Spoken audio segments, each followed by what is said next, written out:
સુરતના ઈચ્છાપોર ખાતે આવેલી ક્રિપ્કો કંપનીમાં કરંટ લાગતા કર્મચારીનું મોત નિપજતા પરિવાર દ્વારા ગંભીર આક્ષેપો કર્યા બાદ ન્યાયની માંગ કરાઈ હતી।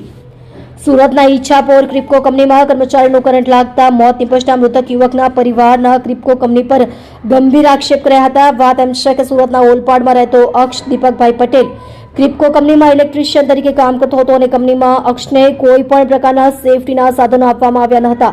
સેફટીના સાધનો વગર જ કર્મચારી પાસે ચાલુ ઇલેક્ટ્રિક લાઇન પર કામ કરવામાં આવતું હતું, જેથી કર્મચારી અક્ષને કરંટ લાગતા તેનું મોત નીપજ્યું હતું। એકના એક દીકરાનું મોત નિપજતા પરિવાર શોકમાં મગ્ન થયો છે। તો પરિવારે કંપનીમાં બેદરકારી દાખવનાર જવાબદાર વ્યક્તિઓ સામે કાર્યવાહીની માંગ કરી છે। હાલ ઈચ્છાપુર પોલીસે ગુનો નોંધી કાર્યવાહી હાથ ધરી છે। પ્રશાંત મહેશભાઈ પટેલ। ઘટના એવી બની છે કે ગઈકાલે 3:30 થી 4ની વચ્ચે અક્ષ દીપકભાઈ પટેલ નામનો છોકરો કામ કરતો હતો ક્રિપ્કો કંપનીની અંદર, ઇલેક્ટ્રિક ડિપાર્ટમેન્ટની અંદર, જે મારો ભાણેજ થાય છે, હું એનો મામા થાઉં છું। અને આ ઘટના કાલે જ્યારે થઈ તે લગભગ 3:30 થી 4ની વચ્ચે થયેલી છે।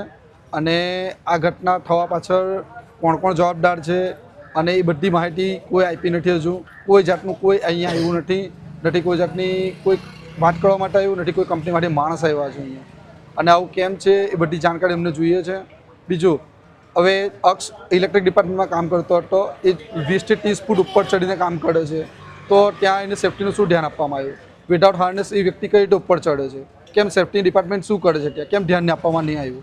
બીજું, ચાલુ લાઈને કામ કરે છે તો લાઈન બંધ કરવામાં કેમ ના આવે? લાઈન બંધ કરવાની જવાબદારી કોની છે? આમાં દરેક જવાબદાર માણસ અહીં હાજર થાય ને એની જાણકારી આપે। અને બીજું, જે કંપનીમાં આ બધું થાય છે તો કંપની કેમ આવી જવાબદારી લેવા તૈયાર નથી? ગઈકાલે 4 કલાક 6 કલાક રાહ જોયા પછી કંપની માટે એક માણસ આવે છે અને તે બી એવું કહે છે કે કંપની આના માટે જવાબદાર નથી। કેમ? શું કંપનીમાં કોન્ટ્રાક્ટ પર કામ કરો ગુનો છે?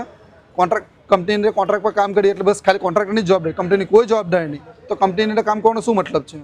આટલી મોટી કંપની છે તો કંપનીના આટલા નાના માણસો કામ કરે છે તો એની જવાબદારી કંપનીની કઈ રીતે નથી? અને આ વિધાઉટ સેફ્ટી કામ થાય છે તો સેફ્ટીનું ધ્યાન આપવાનું કોણ? કંપનીની જવાબદારી બને ને?